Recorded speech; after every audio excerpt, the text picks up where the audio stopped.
The boomers and Gen X are protesting to protect their retirement accounts. We will never even have that. Matt, I would encourage you to go talk to some boomers and some Gen X and ask them why they're protesting. I've seen this sentiment several times in my TikTok and my YouTube comments from Gen Zers. The presumption that the only reason boomers and Gen X are protesting is because they're worried about their 401ks and their Social Security. In my experience attending many town halls, many grassroots organizing meetings, many protests that are absolutely full of boomers and Gen X, I have not seen this sentiment echoed even once. In fact, Gen X and boomers especially were out in force protesting when the economy was still doing really good at the beginning of this regime. When everybody thought, well, not everybody, I thought it was under threat. Everybody thought that Social Security was going to be protected. Boomers and Gen X were protesting, and do you know why? Let me tell you, from the dozens and dozens and dozens of folks that I've talked to. They are organizing, they are resisting, they are protesting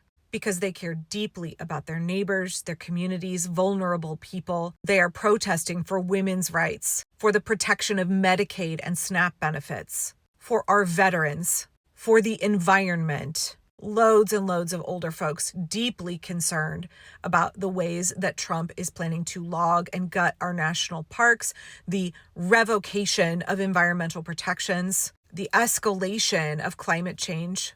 Folks are very much worried about the future, the planet, the country that we are handing to our children and our grandchildren. Little old grannies with signs saying, protect trans kids. Retirees protesting the firing of federal workers and the ending of very important scientific research. Middle-aged folks like me with signs saying, protect our libraries. Folks worried about censorship, digital book burning, scrubbing of valuable research and historical data from the National Archives and other government websites. At the April 5th protest, I marched past a little old lady with a walker. She couldn't march herself, but she stood on the sidelines. And do you know what she had draped around her neck? A cardboard sign that said, immigrant rights are human rights. Older gay and lesbian couples out marching to protect the rights of the queer community, the rights that they fought for. The right to marry who you love that they fought for decades is on the line. Gen Xers out marching because they don't want the Department of Education to be dismantled. They're worried about kids not getting access to free and reduced lunch, to IEP and 504 protections and accommodations. They're worried about disabled kids losing their Medicaid. They're worried about children going hungry in our communities. Please, I'm begging you, I understand that it's really easy to paint with a very broad brush and to stereotype other generations. I understand that it's easy to other people who were born at a different time than you. And I've been guilty of that in the past too, right? I've made videos calling out boomers, painting with too broad of a brush. But the depth of the love and the compassion and the advocacy I have seen from boomers since the election, the way boomers are showing up in what should be their quiet retirement years, they are marching in the streets. They are giving of their limited resources. They are attending all of the meetings. They are at the town halls questioning our electeds. They are calling, they are boycotting. They are consistently proving with their actions that they are in this fight. So come to some grassroots organizing events.